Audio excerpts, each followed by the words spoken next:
राधे राधे, जय श्रीमन नारायण। प्रिय दोस्तों, आप सभी को बसंत पंचमी या कहें कि सरस्वती पूजा की अनंत शुभकामनाएं। दोस्तों, आज की इस वीडियो में हम आपको बताने वाले हैं कि साल 2026 में बसंत पंचमी यानी कि सरस्वती पूजा कब मनाई जाएगी। 23 या 24 जनवरी। पूजन कैसे करें, व्रत कब से कब तक रखें, पारण कब करें, इस दिन माता सरस्वती की आराधना कैसे करें, और सबसे महत्वपूर्ण बात, क्या केवल बच्चे या विद्यार्थी ही सरस्वती माता का पूजन कर सकते हैं या परिवार के सभी सदस्यों को पूजन करना चाहिए, जैसी संपूर्ण जानकारी आपको इस एक वीडियो में प्राप्त होने वाली है। तो दोस्तों, निवेदन है, वीडियो को शुरू से लेकर अंत तक जरूर देखिएगा, क्योंकि बसंत पंचमी साल में केवल एक बार ही आती है और अपनी ज़िंदगी संवारने के लिए आपको थोड़ा समय तो निकालना ही पड़ेगा। दोस्तों, माघ माह के शुक्ल पक्ष की पंचमी तिथि को हम माता सरस्वती के पूजन दिवस के तौर पर मनाते हैं, क्योंकि इसी दिन ज्ञान, कला और संगीत की देवी माँ सरस्वती प्रकट हुई थी और उन्होंने सृष्टि में वाणी, बुद्धि तथा संगीत का संचार किया था। ब्रह्मा जी ने सृष्टि रचना के बाद वातावरण की शांति को भंग करने के लिए जल छिड़का था, जिससे वीणा बजाती हुई सरस्वती जी निकली और तभी से यह दिन उनके जन्मोत्सव और बसंत ऋतु के आगमन के रूप में पूजनीय हो गया। बसंत पंचमी का यह दिन केवल एक पर्व नहीं है, बल्कि यह दिन हमारे जीवन में विद्या, विवेक, संस्कार और चेतना के जागरण का दिन है। बसंत पंचमी वह पावन अवसर है जब स्वयं माँ सरस्वती अपने भक्तों के जीवन में प्रवेश करती हैं, विशेषकर उन घरों में जहाँ बच्चों के भविष्य को लेकर माता पिता सच्चे मन से चिंतित रहते हैं। आज के समय में हम धन, पद और प्रतिष्ठा की चिंता तो बहुत करते हैं, लेकिन विद्या की जड़ को सींचना भूल जाते हैं। जबकि शास्त्र कहते हैं कि जहाँ यदि किसी व्यक्ति को माता लक्ष्मी का आशीर्वाद प्राप्त करना हो तो उनके ऊपर माता सरस्वती की कृपा होना भी आवश्यक है, क्योंकि माता सरस्वती केवल विद्या नहीं बल्कि ज्ञान और बुद्धि की भी देवी हैं। और यदि बिना ज्ञान, बिना बुद्धि के किसी को लक्ष्मी कृपा प्राप्त हो भी जाता है, धन दौलत मिल भी जाता है, फिर भी वह बिना सरस्वती कृपा के अपना सर्वस्व गंवा देगा। शास्त्रों में कहा भी गया है, ना विद्या धन हिंसस, ना धनम विद्या, बिना अन्न विद्यावान धनम प्राप्त्य शीघ्रम नश्यति मानव। अर्थात जिसके पास विद्या, ज्ञान, बुद्धि नहीं है उसके लिए धन टिकता नहीं, और विद्या के बिना मिला हुआ धन भी मनुष्य को शीघ्र नष्ट कर देता है। अर्थात सरस्वती की कृपा के बिना लक्ष्मी स्थिर नहीं रहती है। इसलिए दोस्तों, चाहे आप महिला हो या पुरुष, फिर चाहे आपकी उम्र कितनी ही क्यों ना हो, आपका पेशा कोई भी क्यों ना हो, आपको इस बसंत पंचमी पर मैया सरस्वती का पूजन जरूर करें। दोस्तों, साल 2026 में पंचमी तिथि का आरंभ 23 जनवरी 2026 की रात लगभग 2:28 पर होगा और इसका समापन 24 जनवरी की रात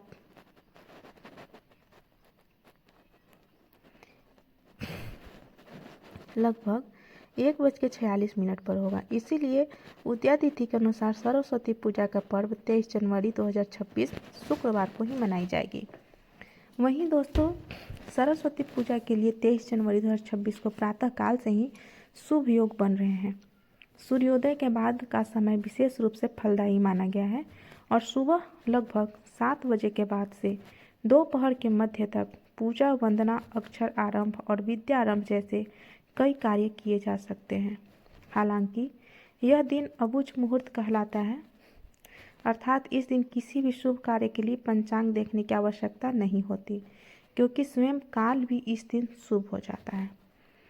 अब दोस्तों, आगे इस वीडियो में मैं आपको एक ऐसे ज़बरदस्त और शास्त्र प्रमाणित उपाय बताने वाली हूँ, जिसे यदि आपने इस वसंत पंचमी पर पूरी श्रद्धा और निष्ठा के साथ कर लिया तो यकीन मानिए, माता सरस्वती की असीम कृपा से आपका भाग्य, आपकी आने वाली ज़िंदगी पूर्ण रूप से बदल जाएगी।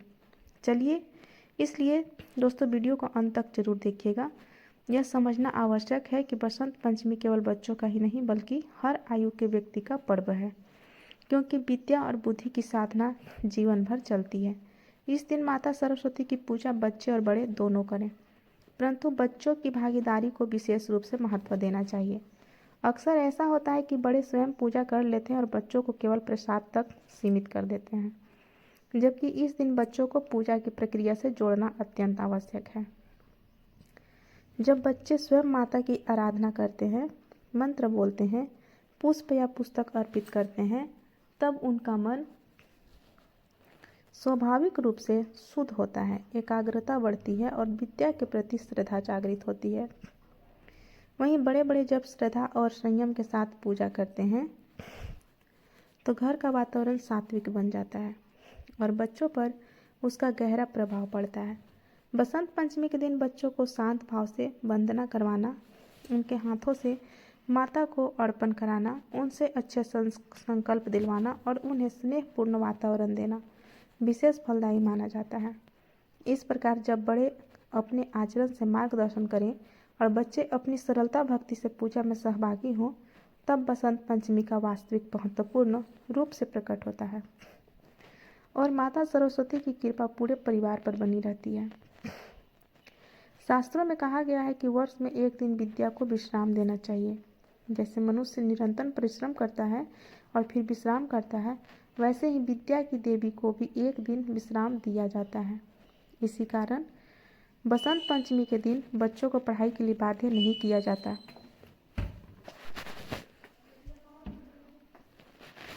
उस दिन पुस्तकें, कॉपियाँ, पेन और अध्ययन सामग्री को माँ सरस्वती के चरणों में रखकर उनका पूजन किया जाता है।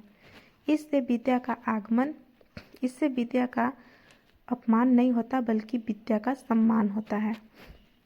जो माता पिता इस रहस्य को समझ लेते हैं, उनके बच्चों की बुद्धि में अद्भुत तेज देखने को मिलता है। दोस्तों, इस दिन पीले वस्त्र धारण करने का भी गढ़ रहस्य है। पीला रंग बसंत ऋतु का प्रतीक है। यह रंग प्रसन्नता, ऊर्जा और ज्ञान का सूचक है।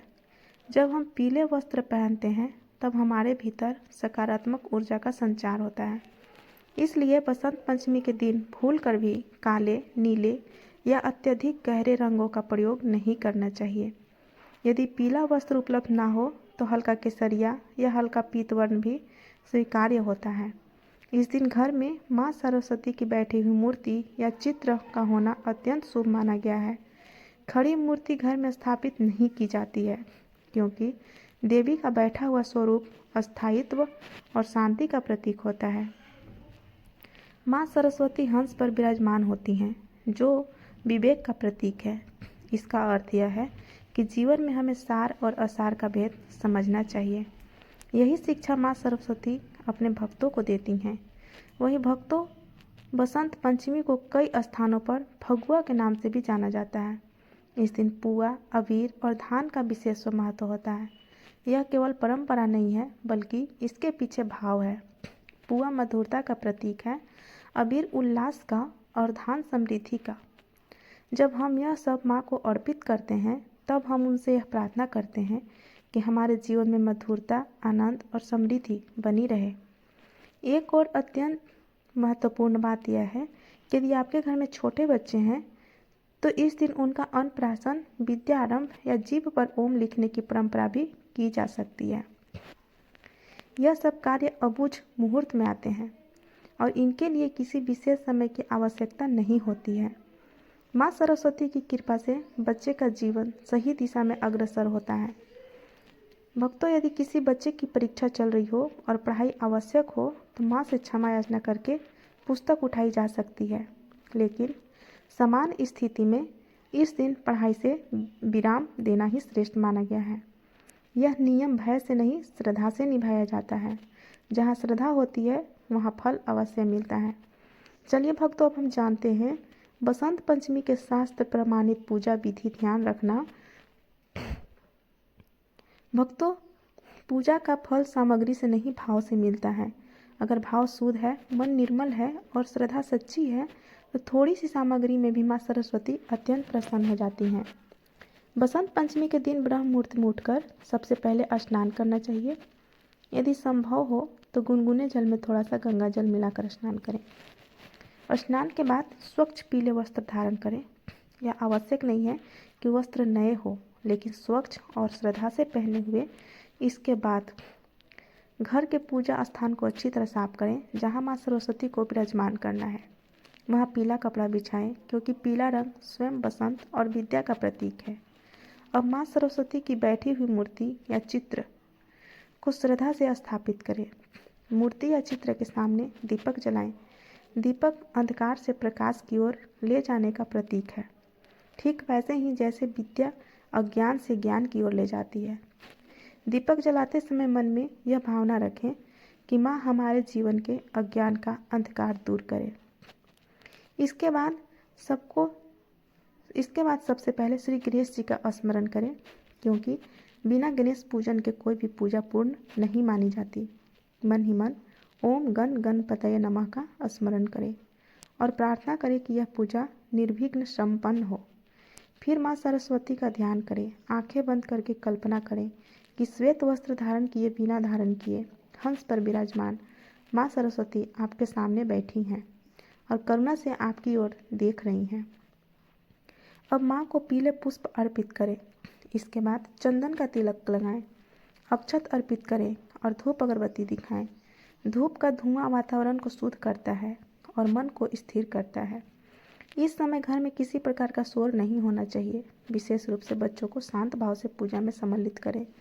अब भोग की बात आती है भक्तों, बसंत पंचमी के दिन पुआ का विशेष महत्व बताया गया है। पुआ चाहे मैदे का हो, सूजी का हो या आटे का हो, लेकिन श्रद्धा से बना होना चाहिए। इसके साथ माँ को अबीर, धान, नारियल और विशेष रूप से बैर का भोग जरूर अर्पित करें। शास्त्रों में कहा गया है कि सरस्वती माता को बैर अत्यंत प्रिय है। जैसे गणेश जी को मोदक प्रिय है, वैसे ही सरस्वती माता को बैर प्रिय है। यदि बैर उपलब्ध हो जाए तो अवश्य अर्पित करें, भले ही 2 या 4 ही क्यों ना हो। इसके बाद बच्चों की पुस्तकें, कॉपियाँ, पेन, पेंसिल और यदि कोई वाद्य यंत्र हो तो उसे भी माँ के चरणों में रखें।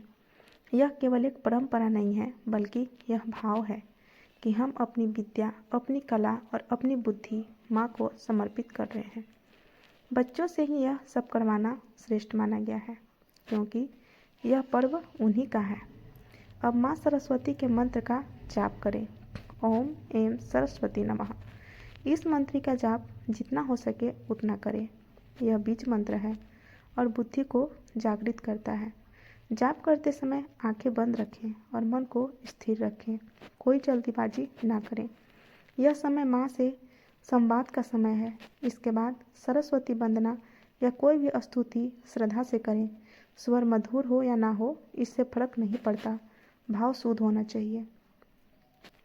माँ सरस्वती भाव की देवी हैं। जब आप हाथ जोड़कर उनसे अपने बच्चों के उज्जवल भविष्य की प्रार्थना करते हैं तो वह प्रार्थना कभी व्यर्थ नहीं जाती। पूजा के बाद माँ की आरती करें। आरती के समय सभी घर वाले एकत्र हो जाएं।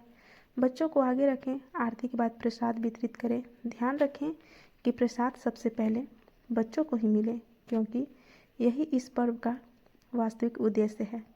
अब बात करते हैं उन कार्यों की कि जो बसंत पंचमी के दिन आपको भूलवश भी नहीं करनी चाहिए, क्योंकि इन कार्यों को करने से माता सरस्वती आपसे बेहद रुष्ट हो सकती हैं। इस दिन बच्चों को डांटना नहीं चाहिए, उन्हें पढ़ाई के लिए मजबूर नहीं करना चाहिए। यह दिन खास करके बच्चों का होता है, इसलिए बच्चों को भूल कर भी ना डांटें। धन्यवाद। अगर आपको ये वीडियो पसंद आई हो तो कमेंट में ज़रूर बताइएगा और हमारे चैनल को सब्सक्राइब, लाइक करें या ना करें, कमेंट में जय माता दी, जय सरस्वती माता ज़रूर लिख दीजिएगा। धन्यवाद।